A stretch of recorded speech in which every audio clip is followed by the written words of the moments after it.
Hi everybody and welcome to another piano comparison video here at Merriam Pianos.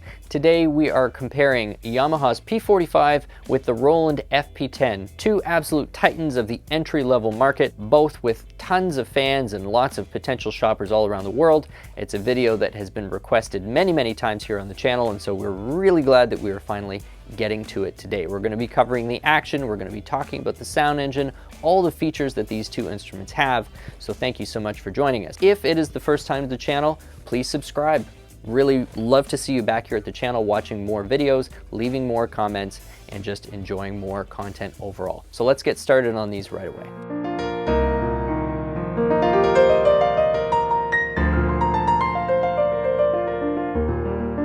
So like we said, we're here with the Yamaha P45 and the Roland FP10. These instruments are very similar in some respects. The most obvious being price. These are both priced in the United States, I believe at $499. In Canada, where we are here, these are both available around the $699 price point. Visibly, they appear to be very similar in terms of their size, their stature, their weight is also similar. Speaker volume is very similar. So at a quick glance, you might think to yourself, well, the Yamaha P45 and the Roland FP10 are essentially equal offerings from two different companies, and so I've always gone Yamaha before. I'm not really missing anything by not taking a serious look at the Roland, or vice versa. I've always gone Roland, the P45 is just not of interest to me. Well, that is where you would be very wrong, because hiding under the hood of these two instruments are some remarkably different specs that are absolutely worth pointing out, talking about, and letting you hear a little bit more at home if you happen to be watching this video. And so we're going to start with sound.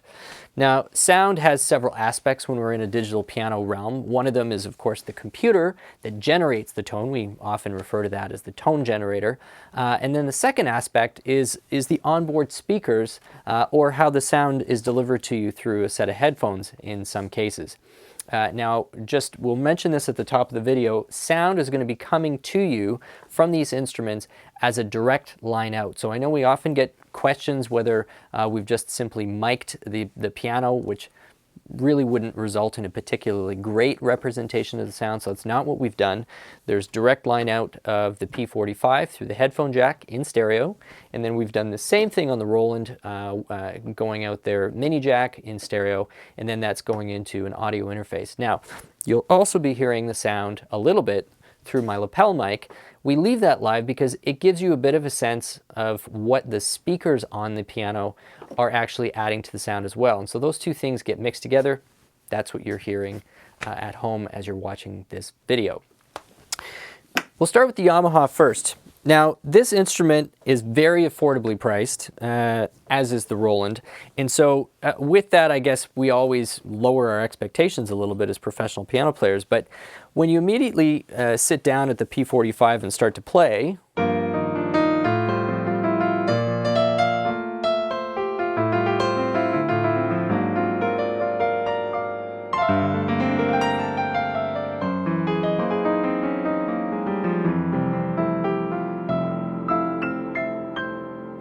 actually a pretty responsive piano, and I enjoy the way that the action feels.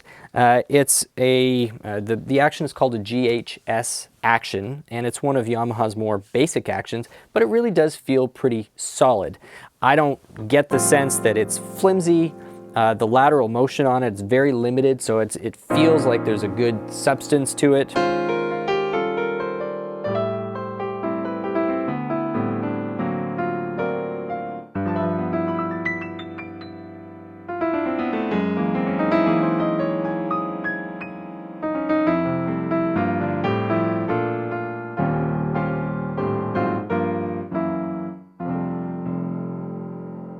So the sound to me feels reasonably full. I mean, it is a little bit on the brighter side, but I expect that from Yamaha. Yamaha tends to have, both on their acoustic pianos as well as the digital pianos, a slightly brighter, albeit clear sound and a pleasant sound to the piano. The speakers on this are 6 watts apiece, so it's a total of 12 watts of power. And for an instrument of this price and of this size, I think that is pretty plenty. It's hard actually to get an instrument that's, you know, this light, I think this is 25 pounds, to have a lot more oomph to it than that. And I find it sufficient for personal playing. And even if you were just going to be jamming or rehearsing with one other individual and they weren't using an electric guitar or something, it's reasonably sufficient. There's no question that you're going to get a better tonal experience on the Yamaha using a decent set of headphones, but in lieu of headphones, the speakers I would describe as pretty adequate.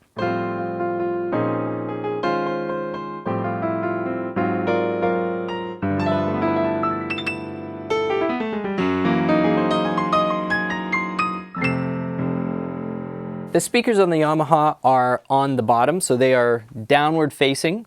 However, they do kind of have these, they sort of look like vents.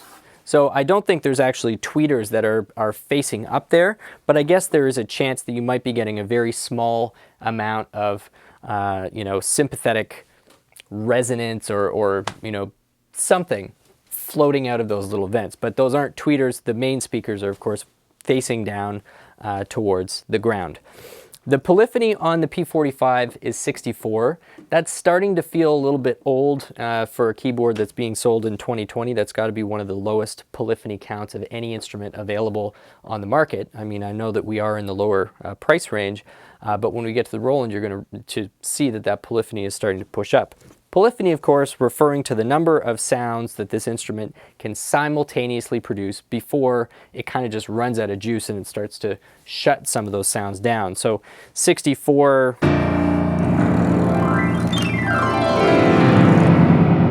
By the time we've done that, where we started has completely been terminated because we've, of course, with the sustain pedal, managed to press down far more than 64 notes at the same time, going up and down. In terms of additional tones, it has 10 that are on board. Accessing them is really easy. I like how user-friendly the overall interface is for the Yamaha.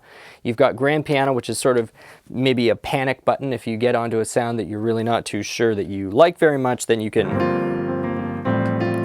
just press it and you're always back home.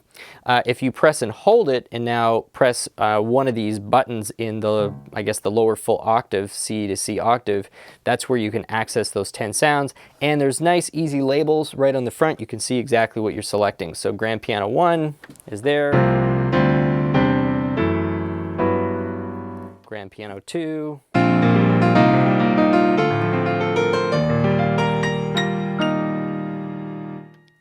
E piano 1.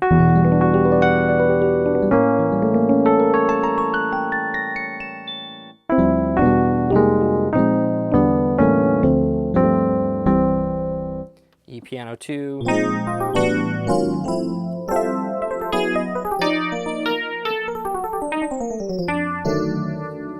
And then into the organs. I was not expecting that to be a pipe organ.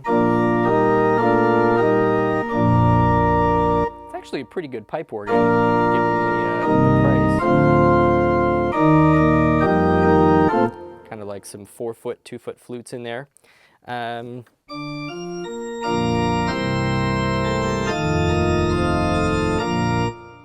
some strings. They're keyboard strings.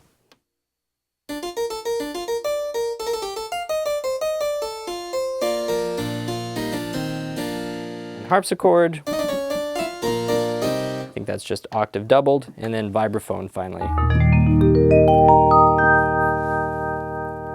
Now, can we layer those? Yes, you can.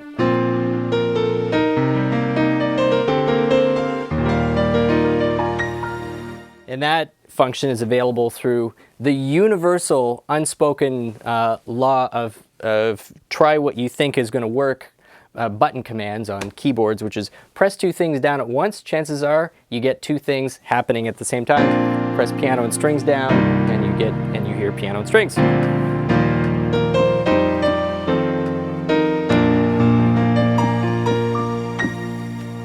And that essentially sums up what you're getting from a tonal standpoint as well as a sound generation standpoint.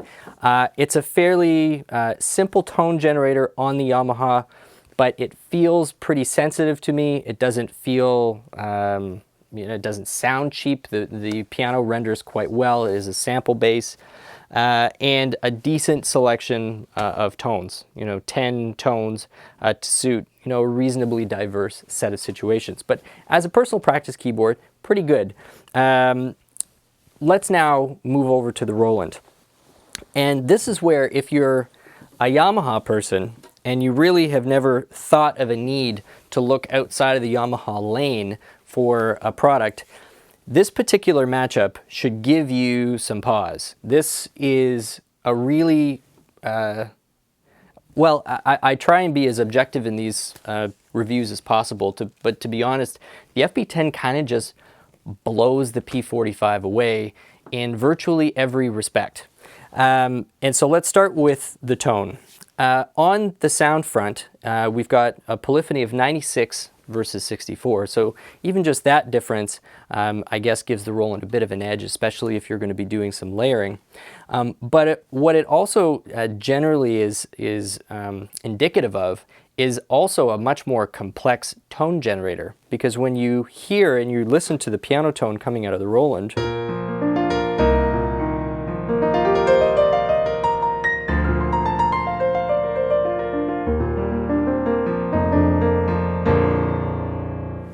compared to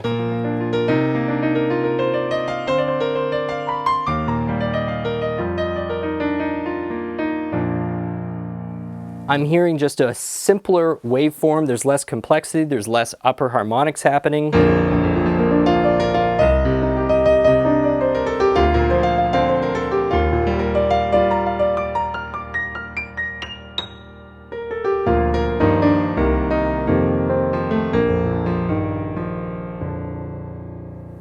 And an easy way to tell that that complexity actually is there in the supernatural algorithm is that the FP10, and it's sort of interesting, you can't do this on the FP30, even though the FP30 is a bit of an upgrade, but you've actually got the full Piano Designer app, Roland app, which connects wirelessly to the FP10, which allows you to manipulate everything from the piano lid, how high the piano lid is, we're of course talking virtually, the hammer response. It has string resonance. The FP10 actually has string resonance. Let that just sink in for a moment at $499.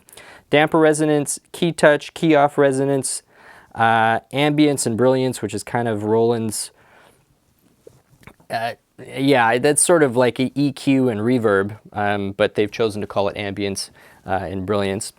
So you've got all of this micro control over the tone.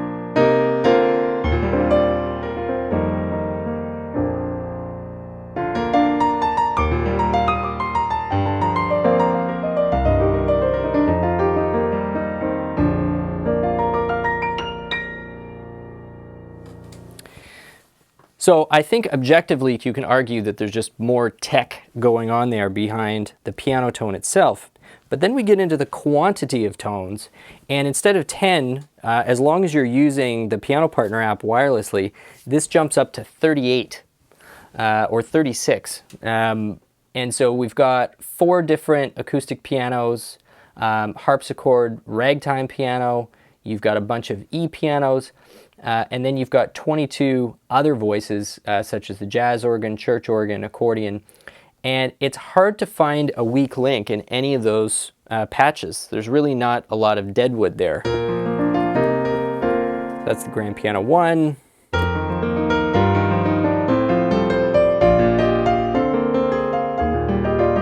That's piano 2.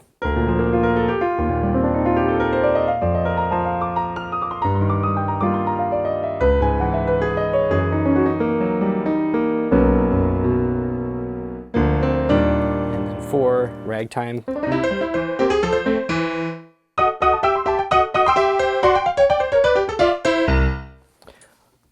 Harpsichord.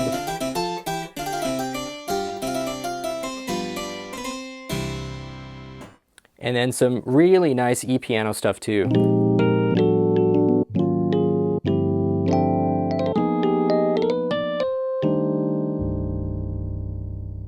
I'm not going to go through all 30, But you get the idea. You've got some really, really nice, fat, beefy tones and samples there, but the quantity is up, and I think, and this is the more, I guess, controversial statement to make, I think the quality is up. I think you can objectively look at the wave structure that these two tone generators are putting out and say, yeah, that's more complex, and the Roland is giving you more parameters to play around with, especially on the acoustic piano side of things. In terms of onboard speakers, you're not getting much of an improvement. They're literally the same. You've got 12 watts of power on both. The weight of the instruments is approximately equal to each other as well. You're kind of in the mid to high 20-pound range. So that wraps up the comparison of the Tone P45 versus FP10. Now we're going to move on to action, but before we do, we'll just put those specs up on the screen so you can have a visual look at them. Thanks so much for sticking with us, and we'll continue right away.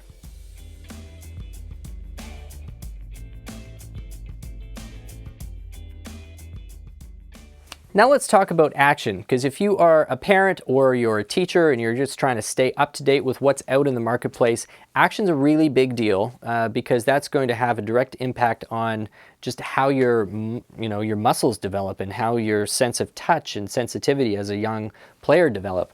And so it's important to make sure that you get in front of a piano that A, you just like, and sometimes you don't need a reason for that. I mean, we go through a lot of technical details in these videos, but I think it goes without saying that after you've researched everything to death, sometimes you just sit in front of an instrument and it just connects with you. And you don't owe anybody an explanation sometimes for that. But outside of those sort of very subjective preferences that are hard to nail down, a lot of this stuff can be pulled apart and dissected, and so, of course, that's what we're doing today. The action on the P45 is called their GHS action. This is an action that Yamaha has been using on their instruments for a little while. There are things that I really like about it, and there are things that I have found. Actually, you don't even notice that they're necessarily drawbacks while you're playing it. You just realize in context with what else is out there that it's a more simple action than what you can get for your money, and the Roland FP10 may be a good example of that. So the GHS action, it's a bit of a tongue twister, has polished white key tops, so that makes it grippy in some situations, but it also makes it a little less comfortable to play in other humidity situations where a bit of texture actually gives your key or your finger a little more glide against the white plastic. You've got a micro-textured black key. What I really like about this action, especially compared to some earlier Yamaha actions, is there's very little lateral motion in this key, meaning it doesn't I guess knock back and forth very much. So when you're playing it, you get a sense that your finger is really well planted. That's great. That's a positive.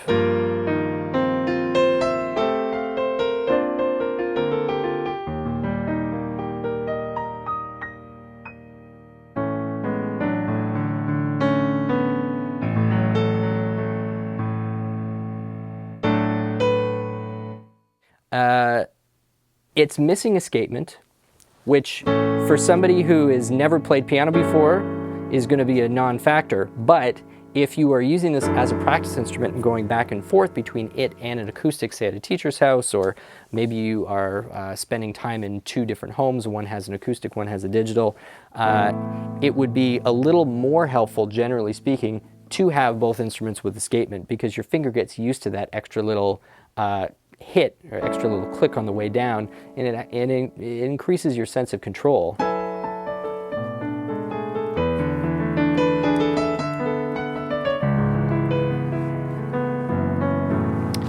The other thing about the action, which is a bit of a knock against it, is it's a double sensor. Now that really doesn't mean that you're going to get crazy amounts of spiking MIDI information, like notes aren't going to stick out all over the place. But if you had any intention of using this, say, as a MIDI controller, and you were going to be using this to trigger some really high quality samples on a DAW, the double sensor, generally speaking, does not really deliver a particularly accurate MIDI output for professional use.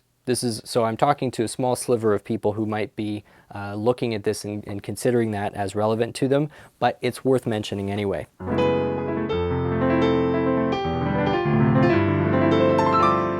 The sense of weight on the keys, no complaints at all. I like what they've done with it, and the repetition speed is good. Yeah, medium, we'll call it. Let's hop over to the FP10. In my view, if the FP10 had one superpower, some magical power that just really set it apart from everything else, it would be the action. This PHA4 action that the FP10 has is the same action that Roland puts on their RP501, F140, FP60, FP30. There's all kinds of instruments that use this, and in some cases those actions are close to 3 times the price point of the FP10. So you'd almost have to, you could think of it this way, you'd have to spend almost 4 times the budget of the FP10 before you got the next level up in Roland's action. So that's an incredible value that you're receiving on the FP10 for this price, because it's not some stripped down version of the PHA4. You are getting the triple sensor, which means more accurate MIDI output. You are getting escapement, which means a little bit more of a familiar touch if you're back and forth between acoustics. And you're getting a faux ivory texture on the top and an ebony texture on the black keys. Oh, let's get back to...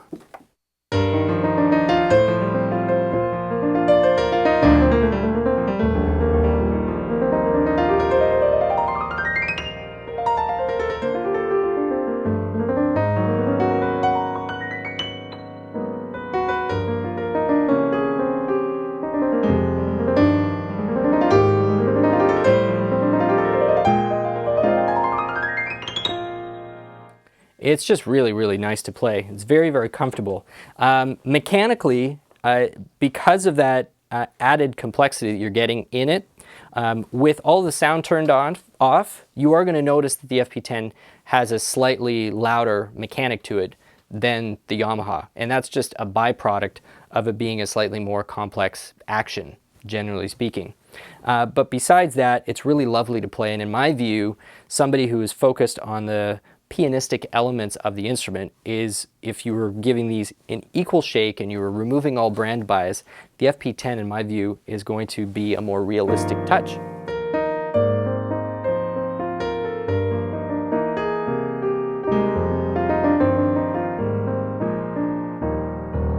Okay, so that's it for action. We're going to throw those specs up on the screen, and then we're going to get into case, accessories, and some closing thoughts. So thanks again for sticking with us.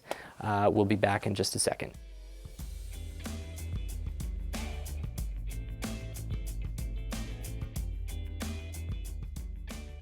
When it comes to the peripherals and the accessories that the Roland FP10 comes with and the Yamaha P45 come with, lots of similarities here. They both come with an included plastic stand. They're missing right now, but you can just kind of imagine that they would be there. They both have, as we've mentioned before, basically the same powered speakers.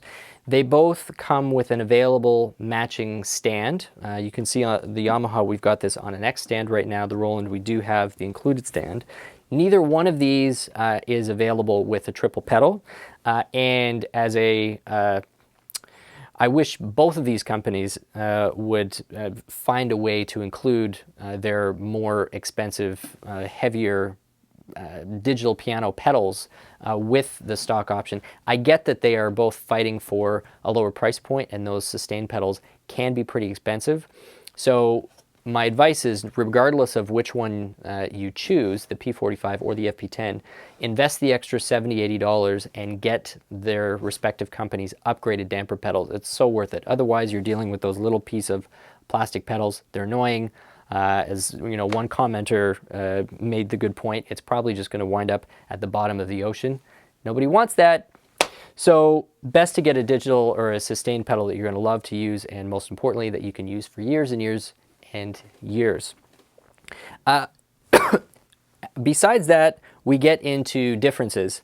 The Bluetooth radio that the FP10 has is a pretty big differentiator. Now, the Yamaha does have a USB port, so you can hook this up to a computer and output MIDI to it.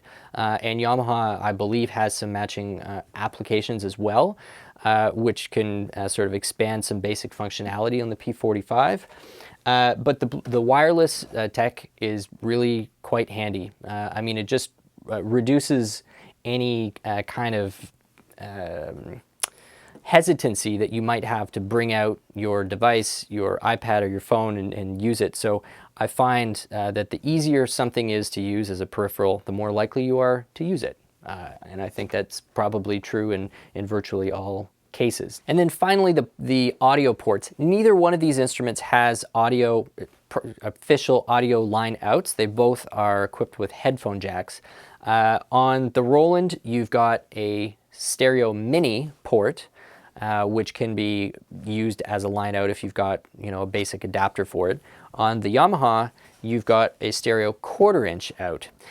So in both cases, you are going to have to do a little bit of MacGyvering with adapters and cables if you're going to be using this regularly with amplifiers and stereos, if you want a nice good stereo signal coming out of these. And I guess with the Roland, it's got the mini jack, so if you know, most modern headphones by default have the mini jack with a 1/4 inch adapter, which of course you'd have to use in the Yamaha. So not too much difference there, but important to note anyway.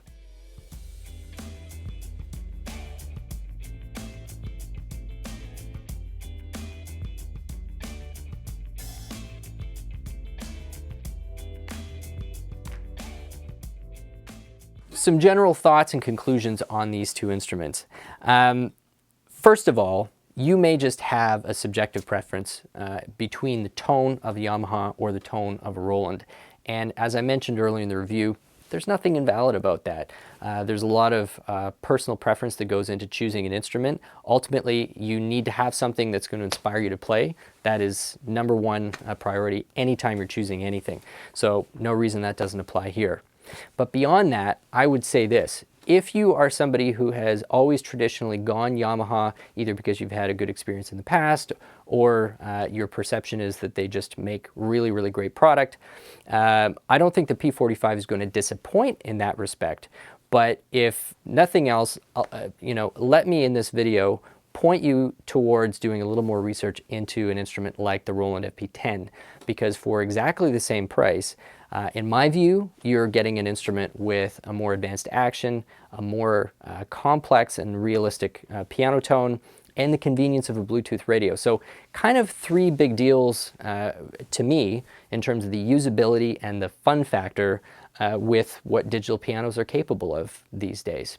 Anyway, I hope you have enjoyed the review. Once again, this is the Merriam Pianos channel. My name is Stu Harrison.